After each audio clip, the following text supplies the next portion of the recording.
estos aires navideños y este clima tan rico que hay en la mayor parte del país nos hace sentirnos mucho mejor. Así que de verdad que para todos en el equipo es un gran honor recibirle aquí en nuestra casa. Vamos a comenzar. Todos hemos tenido en algún momento un dolor de cabeza, ¿verdad? Es lo más común.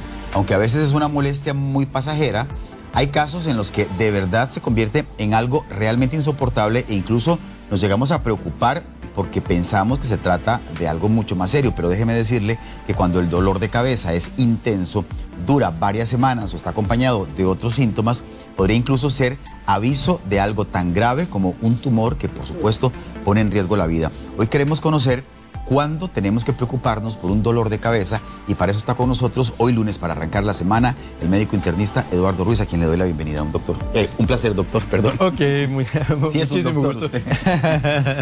Bienvenido. Feliz Navidad. Gracias, igual. Doctor, ¿cómo podemos diferenciar?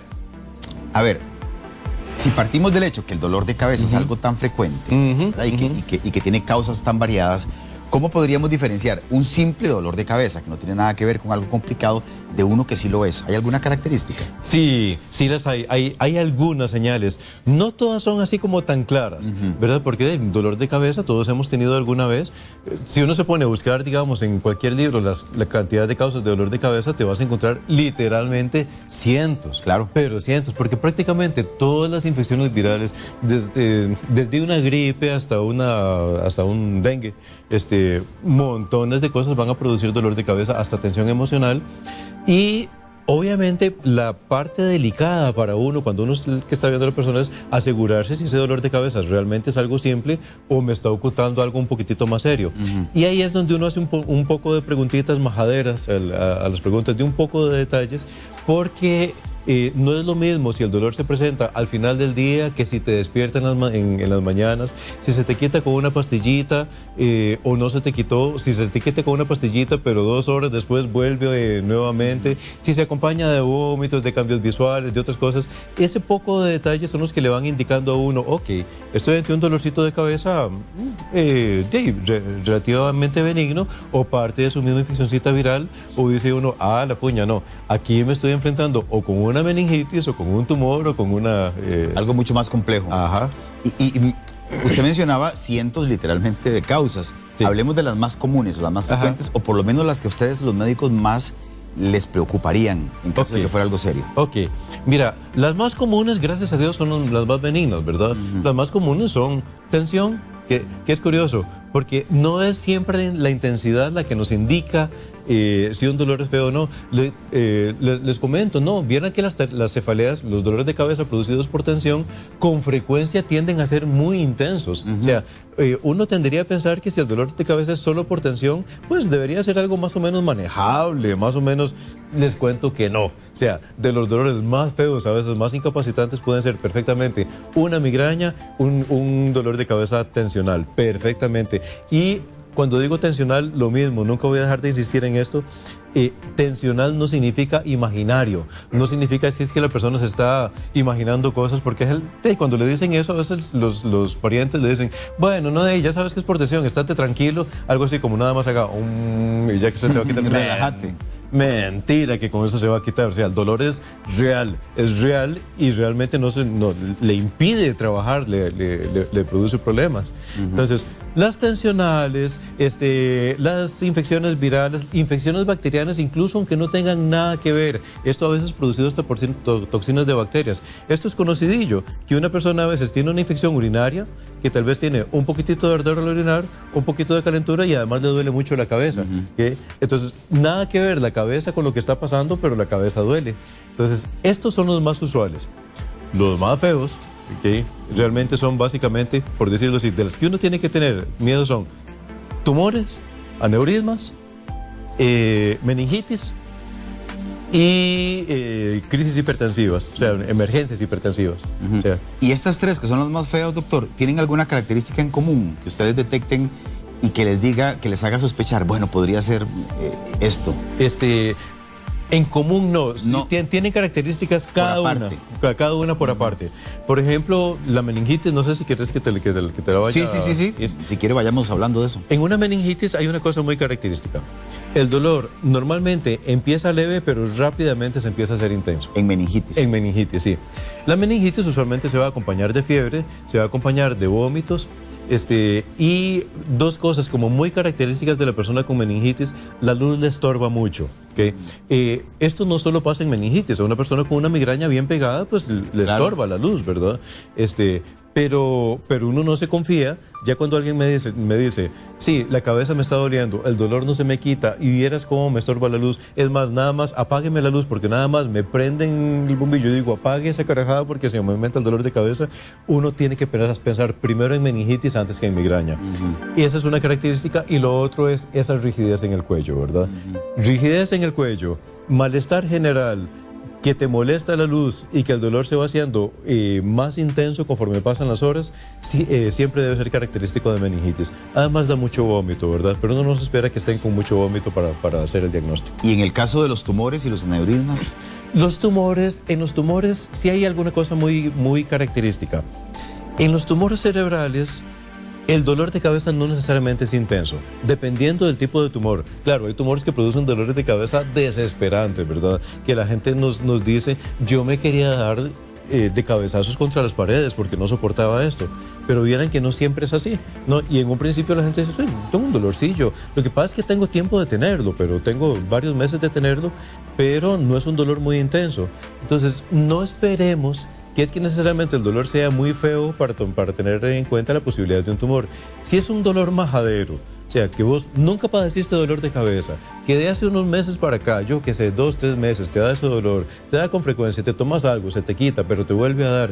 Y una cosa muy característica del dolor del tumor de cabeza, del tumor cerebral, que es que con mucha frecuencia el dolor es más fuerte en las mañanas. O sea, al contrario de lo que pasa cuando es por tensión, que es más como al final del día, la persona amanece con dolor, lo despierta el dolor. Eso le iba a preguntar, si es un dolor que yo voy adquiriendo conforme pasa la mañana, o si yo amanezco de una vez con el dolor, porque ahí sí me parece que es una señal clarísima. Es una señal bastante clara. Por una cuestión que pasa con la presión, digamos, con la presión del líquido cefalorraquídeo durante la noche en la posición de acostado, más bien aumenta un poco la inflamación cerebral. Y pues tal vez las cosas más características que le hacen a uno sospechar de que ese dolor de cabeza puede ser indicio de algo feo o de un tumor, son básicamente que el dolor se empieza a acompañar de otras cosas, como una especie como de adormecimiento, cansancio y debilidad en ciertas partes del cuerpo, o aparición incluso pues de manchas en la vista, sobre todo que la persona empiece a ver turbio, empieza a ver raro o empieza a tener mareos. Cuando se acompaña de este tipo de síntomas, uno dice, no, hagamos un TAC o hagamos una resonancia porque puedes estar ocultando un tumor. Eso le quería preguntar, que si, a ver, con el afán de ayudar sobre todo a la gente que a lo mejor está en la casa viéndonos y dice, mira, yo tengo algunas de esas características, la verdad, donde qué tipo de profesional va uno, qué tipo de examen se tiene que hacer. Obviamente, pues de ahí, cuando estamos pensando ya en un tumor cerebral, deberíamos estar pensando en el neurólogo o en el neurocirujano.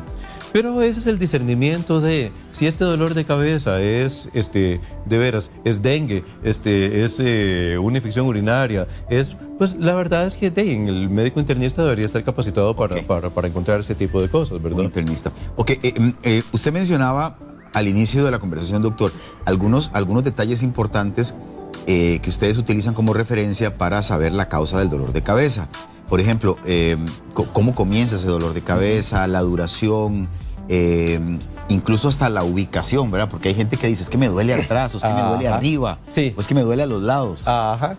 Eso, digamos, esa información, ¿qué datos les dan a ustedes importante? Qué buena pregunta. Mira, la ubicación es importante.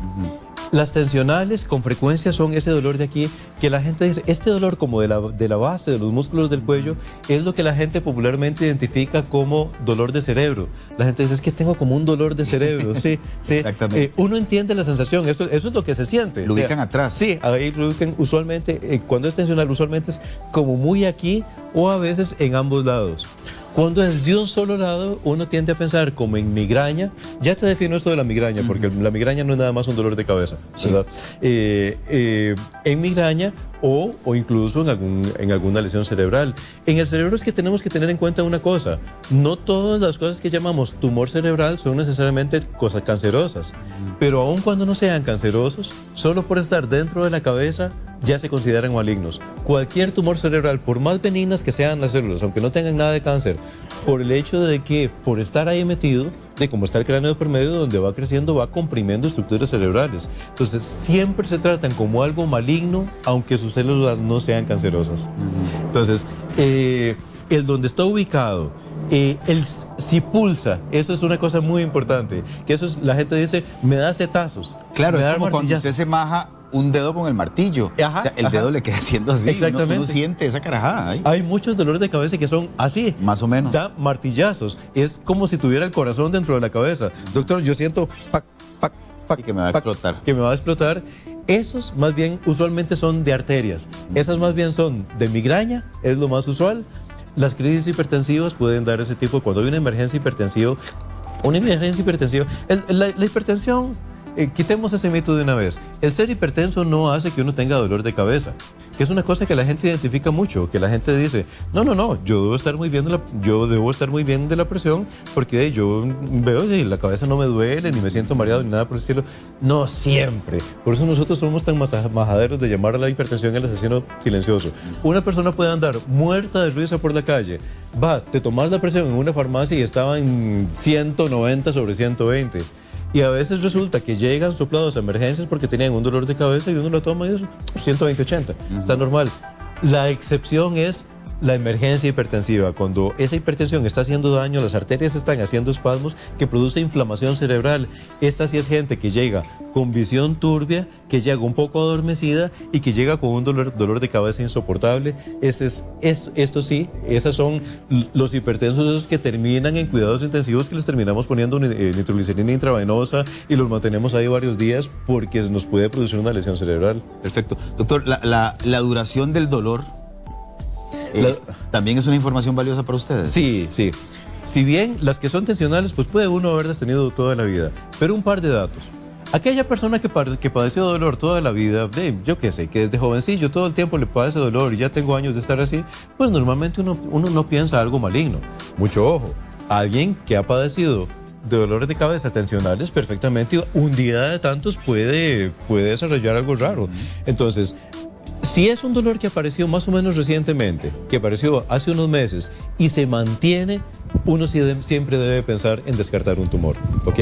Si es un dolor que apareció hace poco, pero con unos cuantos analgésicos se quitó y no volvió a dar problemas, uno no va a estar pensando en nada maligno.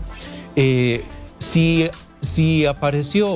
es un dolor que tiene desde hace mucho tiempo, pero está cambiando de características ahora. Si uno dice, es que yo he padecido de dolor de cabeza toda la vida, pero es que este dolor es diferente, desde hace como 2 meses para acá viene siendo diferente, uno tiene que ponerle atención porque eso puede significar o un aneurisma o un tumor. Doctor, y la otra cosa que quería preguntarle, ¿siempre el dolor de cabeza más intenso es el más grave o no necesariamente? No necesariamente. Hay dolores que son más leves que podrían ser preocupantes también. Como los tumores. Exactamente. Los tumores muchas veces pueden dar dolores. Sí, hay dolores de cabeza hay tumores que pueden dar dolores de cabeza muy intensos, pero la mayor parte empiezan más bien un poco leves, ¿verdad? Y como te decía hace un ratito, las migrañas pueden ser realmente incapacitantes. Una migraña, por ejemplo, es que una migraña no es un dolor de cabeza. Una migraña es un fenómeno vascular cerebral por el cual las arterias se cierran y se abren, se dilatan. Es un dolor básicamente de las arteritas cerebrales. Entonces, donde cierran es donde uno ve lucecitas o donde uno ve, ahora les enseñamos algo de eso, ¿verdad? Lucecitas o donde uno siente algún adormecimiento o zumbidos en los oídos, cosas así. Donde dilata es que uno siente ese dolor intenso. Hay gente que puede llegar a emergencias con un dolor de cabeza realmente intenso, vomitándose, con que me molesta la luz, y esos son muy intensos, pero con buen tratamiento resuelven bien y no ocupaba ninguna cirugía ni nada por el estilo. Sin embargo, ahí si te soy sincero, en esas uno no se confía. Cuando llegan tan así, aunque todo parezca muy migrañoso, siempre preferimos hacer ese TAC. Bueno, perfecto. Voy a pedirle a nuestros compañeros en el switcher que nos busquen la imagen a la que el doctor estaba refiriéndose. Está adelante, Jorge. Es una foto de las personas, de cómo se ve la vista afectada en el caso de una persona que tiene migraña, porque me parece que ahora que el doctor lo mencionó de una vez es importante como que lo veamos para poder ayudar. Ahí más o menos, eso es lo que la gente con un episodio de migraña fuerte ve. Que la gente no sabe cómo explicarlo. Dice, es que yo veo como algo, no sé decirlo, no son chispitas, no son... está bien identificado. Esto se llama escotoma positivo, el nombre no importa, pero sí son como unos brillitos, empiezan a veces leves en un lado. Esta imagen que está ahí no está en el ojo. La gente piensa que es algo del ojo, dice, pero sí, si cerras los ojos seguís viendo esa carajada que brilla. Ok. Y con los minutos va aumentando, va tomando el resto del campo, e incluso hay gente que es exactamente como si lo hubieran encandilado, que dice, de ahí, ahora no veo nada de este lado, veo lo que hay de aquí para acá, pero todo lo que hay de aquí para acá no entiendo. Esa imagen está en el cerebro, no en el ojo. Entonces ven todo el resto del panorama, pero estorbándoles esa cosa ahí. En el centro. En el centro, o de medio ladito. De hecho, es más usual que sea como de medio ladito. Cuando tienen esto, no se asusten, no se angustien. Esto le pasa a todas las personas con migraña, o sea, a la mayor parte de las personas con migraña. Entonces, estos no necesariamente son indicios de algo malo. Ya este otro, digamos tan así, también puede ser indicio de migraña. Ahí lo que hay es como... un parchón. Como un parchón, exactamente. Ajá. Ese parchón, o sea, si es de medio ladito junto con esas cosas, lo más usual es que sea migraña. Ahora, si lo que ves es un parchón o es medio turbio en todo lado, ya ahí sí nos preocupamos, ¿verdad? Doctor, ¿cuál podría ser la consecuencia o la complicación más grande de una migraña?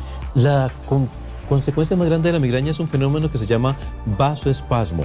O sea, vasoespasmo es que las arterias cerebrales, digamos, del área donde se está produciendo, se cierren mucho y me dejen un pedacito de cerebro sin circulación. Eso lo llamamos migraña acompañada o migraña complicada, que la persona tiene no solo el dolor de cabeza, no solo estas lucecitas, sino que además está sintiendo que se le está durmiendo media cara, que se le tuerce media cara, que se le duerme un brazo.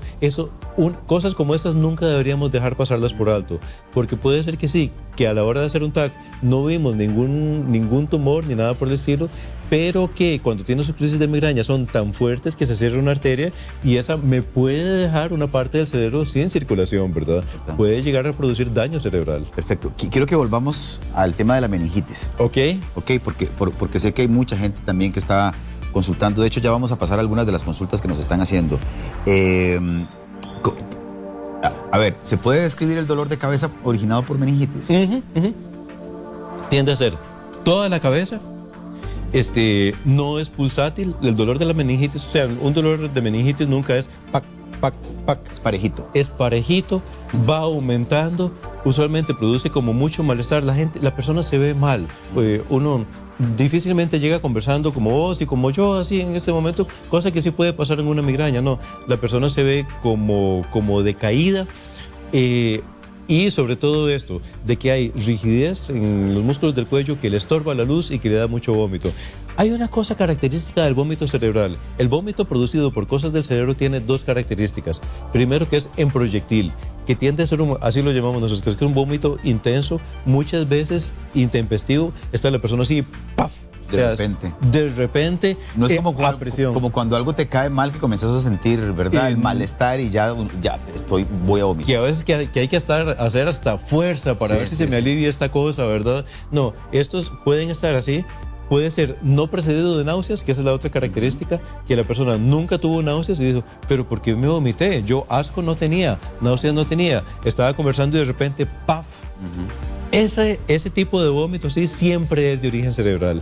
Doctor, ¿y hay personas que tengan algunas características que los hagan más propensos a sufrir meningitis?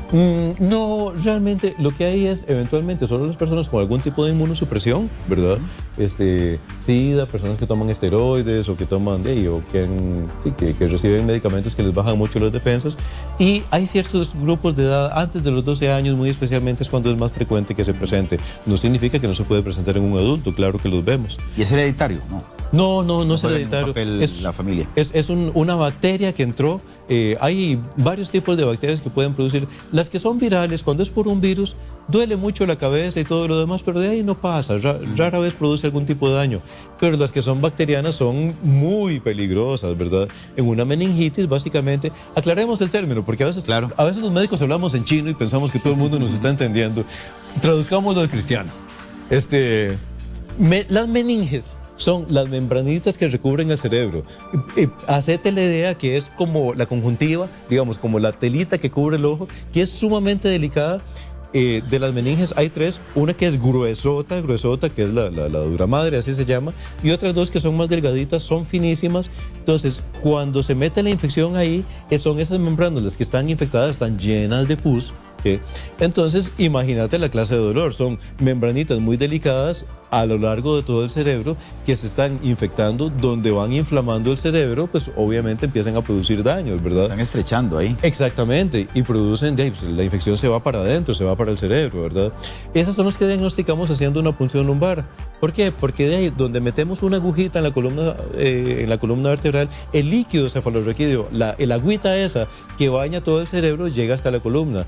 Cuando uno punza la médula espinal y a la hora de examinar el líquido ve que estaba lleno de glóbulos blancos, básicamente con pus, o sea, lleno de glóbulos blancos, con otras características que uno ve ahí, uno dice, no, esto es que están inflamadísimas las meninges, o sea, pero meningitis es eso, que son esas membranitas que se llaman meninges inflamadísimas, infectadas usualmente por una bacteria. Yo sé que ahí el tiempo corre, ¿verdad? Juega un papel fundamental. Las decisiones el tiempo son, con el que se atienda a la persona. Las decisiones deben ser en minutos, a más tardar horas, ¿verdad? En pocas horas ya el diagnóstico debería estar hecho y el antibiótico intravenoso implantado, ¿verdad? Usualmente para tratar una meningitis se ocupan antibióticos de artillería pesada, ¿verdad? Fuerte.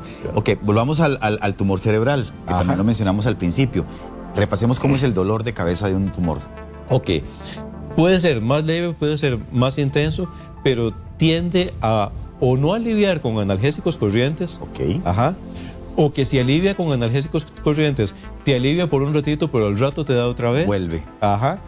Y con mucha frecuencia, es un dolor que te despierta en las mañanas. Okay. Lo otro que nos hace sospechar es que se acompañe de otros síntomas como adormecimiento, letargia, que llamamos nosotros, como que la persona se ve como ensimismada, como retraída, como muy queditita, ¿verdad? Y sobre todo, ya si hay cambios, ¿verdad? Si hay adormecimiento en alguna parte del cuerpo, una carita torcida o algo por el estilo, ahí sí, pues salimos corriendo, ¿verdad? Perfecto, y tenemos una gráfica ahí de cómo se ve un tumor cerebral para que el doctor nos ayude. Imagínate de ahí, una cosa ahí metida dentro de la cabeza, pues es la que va a estar compresionando el cerebro. Depende del área del cerebro que esté compresionando las partes, obviamente, pues de ahí, si me compresiona la parte del cerebro que tiene que ver con el habla, voy a tener problemas para hablar. Si lo que me compresiona es la parte de la vista, voy a tener problemas para ver. Y si lo que me compresiona es los movimientos, voy a tener partes del cuerpo que no puedo mover bien. En esos casos, ¿cuál es el tratamiento, doctor? Ahí sí salimos corriendo. Yo veo una cosa de estas y de una vez le toco la puerta al neurocirujano, le digo, ok, mira, te traigo a don Oscar, necesito que me vas a don Oscar en 5 minutos porque mira lo que le encontré. Porque la mayor parte de estos, hasta donde sea posible, la mayor parte de estos son cirugía. Hay algunas excepciones, hay algunos que son radiosensibles, hay algunos que con radioterapia los tratan bien, e incluso actualmente que existen otros métodos de radioterapia dirigidos hacia llegar exactamente a la zona del tumor. Hay algunos tumores que se tratan con esto. Entonces, sin embargo, pues cuando encontramos tumor cerebral buenas a primeras debemos pensar como en cirugía. Ok, perfecto. Y la otra causa importante que mencionó usted al principio y que quiero retomar es el aneurisma. ¿Por qué son tan peligrosos? Porque generalmente uno escucha historias muy lamentables de gente que pierde la vida, ¿verdad? Es decir, porque entiendo yo, y usted nos va a explicar, que a veces es difícil determinar que existe el aneurisma y que lamentablemente se dan cuenta cuando algo explota en la cabeza y la persona fallece. De hecho, eso es lo más común. Lo más común es que uno no había dado síntomas característicos y nos dimos cuenta que fue un aneurisma cuando reventó y hizo un sangrado, o que tal vez había tenido un dolor, pero que era un dolor idéntico a cualquier otro tipo de migraña. Traduzcamos aneurisma así. Esto es como cuando ¿has visto alguna vez una llanta de bicicleta que como que está ella por dentro y se le hace popularmente decimos que se le hace un huevo? Sí, claro. Ok, eso de una llanta de bicicleta con huevo es lo que le pasa a una arteria. En el cerebro. Exactamente, sí. Puede pasar en otras partes del cuerpo, pero es una arterita que digamos que tiene una partecita que no está como reventadita por dentro, entonces empieza a inflar, empieza a ser como un globo, se va haciendo como un globo. Obviamente, pues de ahí el problema es que en algún momento, conforme van pasando los años, va inflando y en algún momento puede reventar. ¿Y qué provoca que reviente? Cualquier cosa, las cosas que aumentan la presión dentro del cráneo, el esfuerzo que nosotros llamamos maniobra de Valsalva, pujar, básicamente, un estornudo, levantar algo, Sé de casos de mujeres que después de dar a luz, por ejemplo.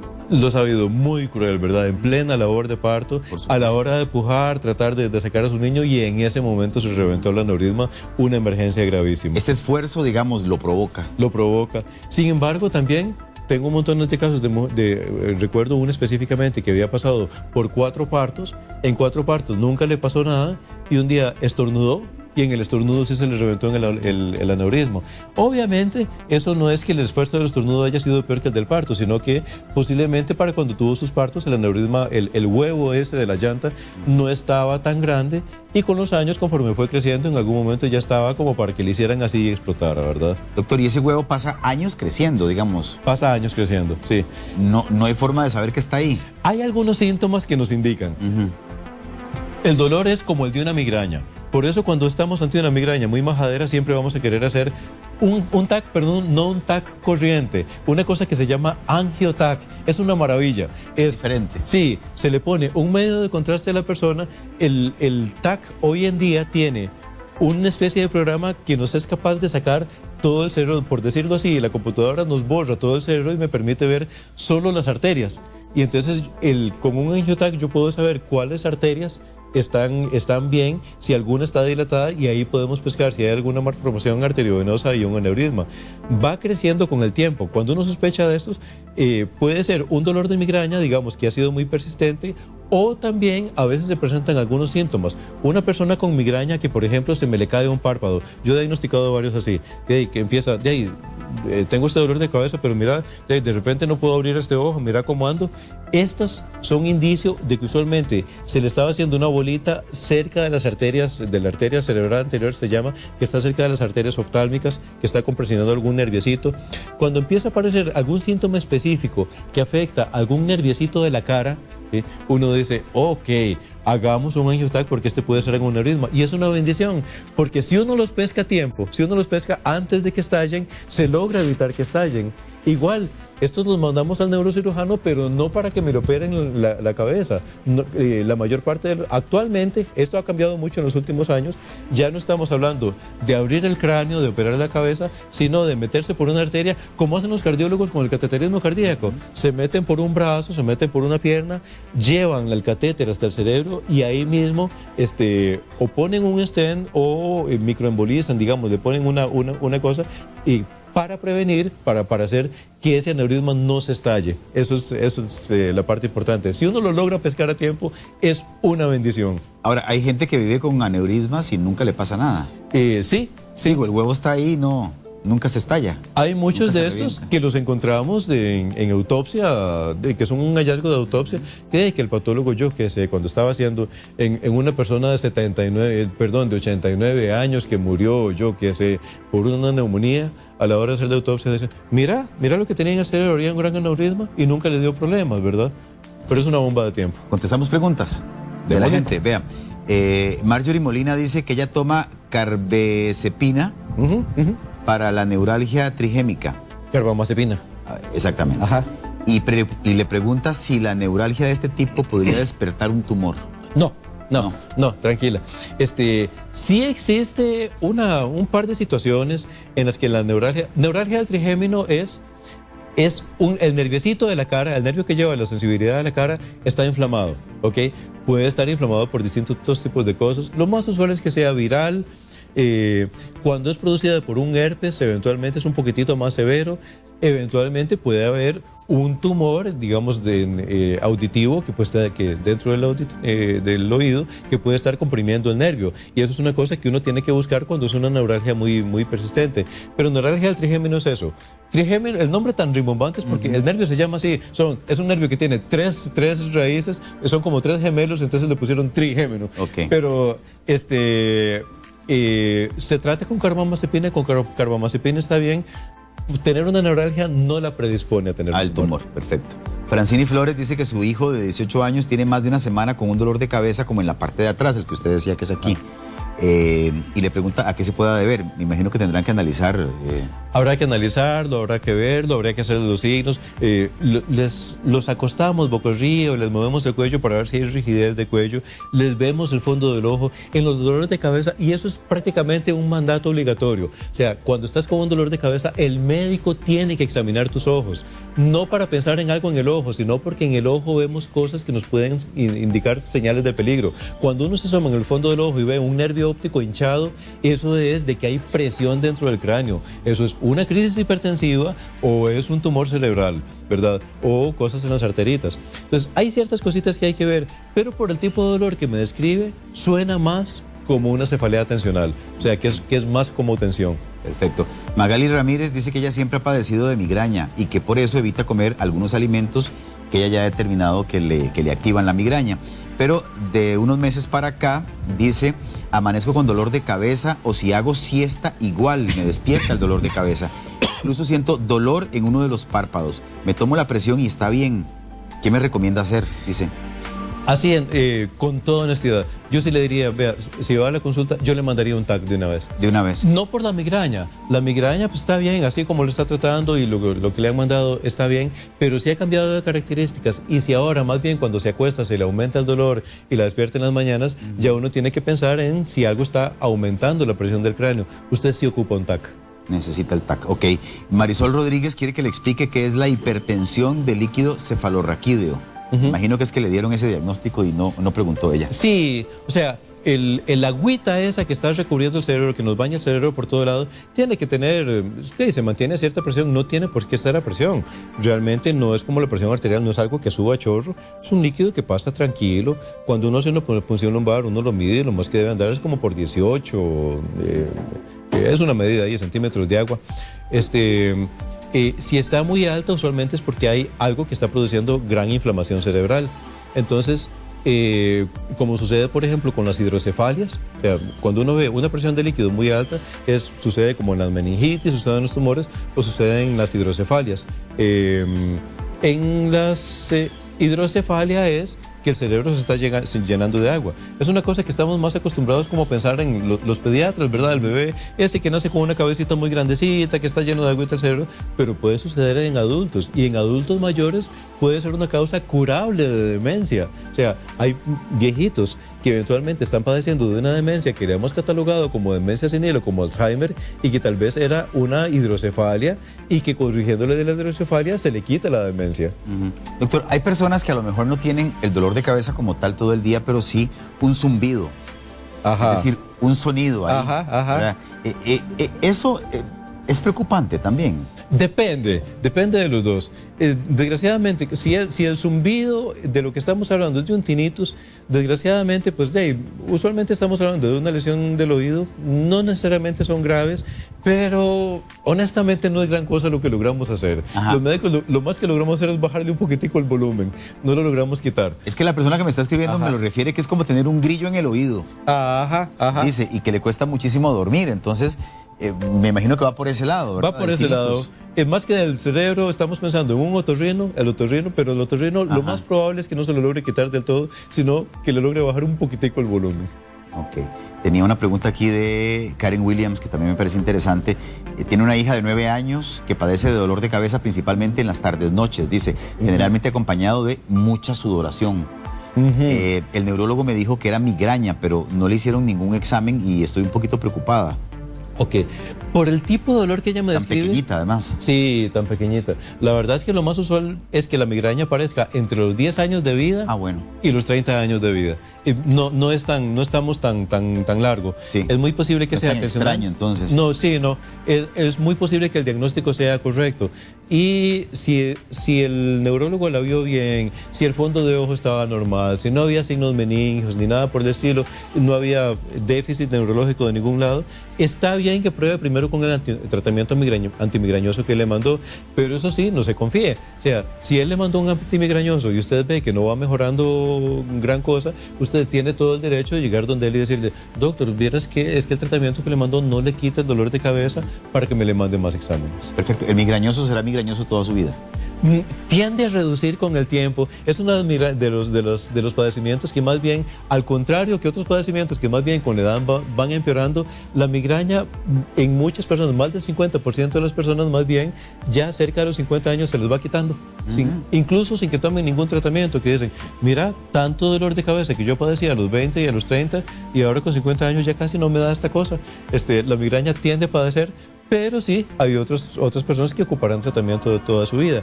Y una cosa importante, porque en el tratamiento de la migraña lo importante no es estarle quitando el dolor de cabeza cuando le da. Esa persona cuyo tratamiento debe estarse tomando una Bamigran usualmente lo tenemos desprotegido. El tratamiento, lo ideal es que no le dé. Evitar. Sí, con un buen tratamiento podemos procurar que esa persona no esté teniendo crisis todo el tiempo. Evitar los episodios, claro. Armando Mesén dice que la esposa de él constantemente tiene dolor de cabeza y cuando es muy fuerte el dolor le pica la frente y se le nubla la vista.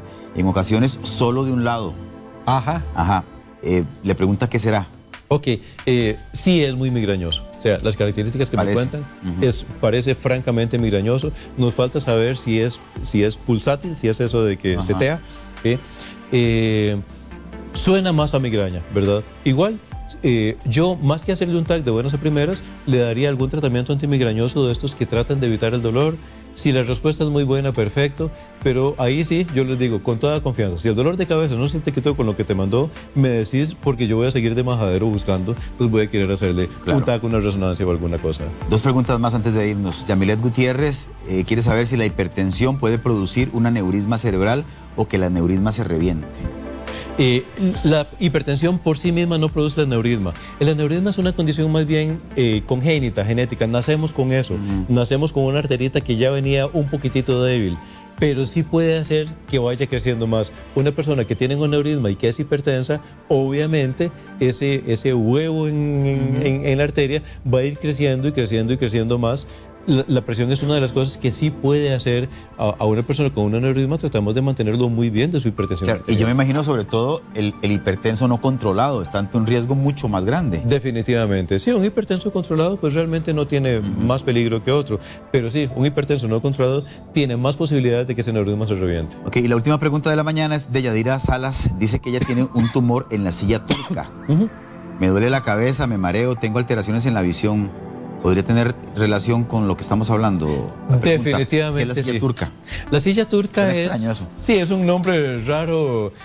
Fue un nombre puesto por los anatomistas franceses hace años. Es una estructura que, digamos, es donde está la hipófisis, la glándula pituitaria. Es como en la base del cerebro, es prácticamente donde está la conexión entre lo que es el sistema nervioso y sistema endocrino. Esa parte ahí lo que produce son problemitas hipofisiarios. El dolor cuando es de silla turca es muy característico. La gente le dice a uno, sí, doctor, tengo un dolor que es aquí, o sea, exactamente aquí. En el centro. Sí, ahí. Y sí produce cambios visuales por una cosa. El nervio óptico, o sea, los nervios ópticos de donde entran por los ojos, cruzan. Ustedes han oído que el lado derecho del cerebro es el que coordina todo lo que está a la izquierda y el lado izquierdo del cerebro es el que coordina todo lo que está a la derecha. La vista no es la excepción. Nuestro lado derecho del cerebro ve lo que está a la izquierda y nuestro lado izquierdo del cerebro ve lo que está a la derecha. Entonces los nervios ópticos cruzan ¿okay? Se hace un cruce ahí, no cruzan todas las fibras, cruzan la mitad, pero ahí donde cruza está frente a donde está la glandulita esa, la pituitaria. Entonces la gente que tiene ese tumor, como ella lo dice, de silla turca, o sea, de esa glandulita, le duele mucho la cabeza y le da cambios visuales.